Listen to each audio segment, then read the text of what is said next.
আসসালামু আলাইকুম প্রিয় দর্শক, আইন শৃঙ্খলা পরিস্থিতি অবনতির আশঙ্কায় ৮ আগস্ট পর্যন্ত পুলিশের বিশেষ ব্যবস্থা গ্রহণ, এমন একটি শিরোনামে দ্য ডেইলি স্টার পত্রিকার অনলাইন পোর্টালে এই মুহূর্তে একটি সংবাদ প্রচারিত হয়েছে।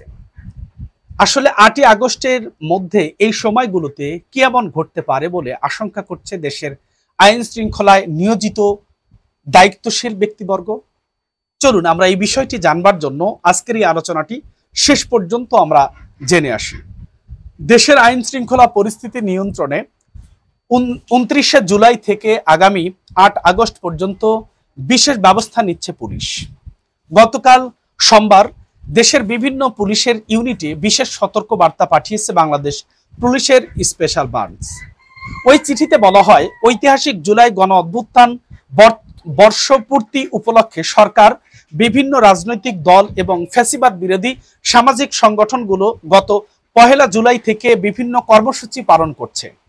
এই ধারাবাহিকতায় ২৯শে জুলাই থেকে ৮ আগস্ট পর্যন্ত কর্মসূচি পালনের সময়কাল বিশেষ গুরুত্বপূর্ণ। এতে বলা হয়, এ সময়ে কর্মসূচি পালনকে কেন্দ্র করে বিতাড়িত ফ্যাসিবাদী শক্তি অনলাইন ও অফলাইনে প্রচারণা চালিয়ে দেশব্যাপী নৈরাজ্য সৃষ্টি, ফ্যাসিবাদ বিরোধী কর্মসূচিতে বাধা প্রদান সহ সারা দেশে বিভিন্ন কর্মকাণ্ডের মাধ্যমে সার্বিক আইন শৃঙ্খলা পরিস্থিতির অবনতি ঘটানোর অপচেষ্টা চালাতে পারে। এমন অবস্থায় আইন শৃঙ্খলা পরিস্থিতি স্বাভাবিক রাখা সহ সরকারি বেসরকারি সম্পত্তি ও জানমাল রক্ষার্থে ব্যবস্থা নেওয়ার নির্দেশ দেওয়া হয়েছে এই চিঠিতে।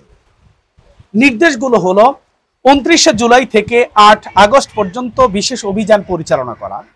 নাম্বার ২, ৮ আগস্ট পর্যন্ত নিয়মিত সন্দেহজনক ব্যক্তি সহ মোটরসাইকেল, মাইক্রোবাস ও অন্যান্য যানবাহন তল্লাশি করা। নাম্বার ৩, বাস টার্মিনাল, লঞ্চঘাট, রেলওয়ে স্টেশন ও বিমানবন্দরের পার্শ্ববর্তী এলাকায় বিশেষ নিরাপত্তা নিশ্চিত করা। গ্রেপ্তারি পরোয়ানা তালিম অভিযান পরিচালনা করা। মোবাইল পেট্রোল জোরদার করা। গুজব রোধে সাইবার পেট্রোলিং কার্যক্রম অব্যাহত রাখা সহ গোয়েন্দা তৎপরতা বৃদ্ধিরও প্রয়োজন আছে।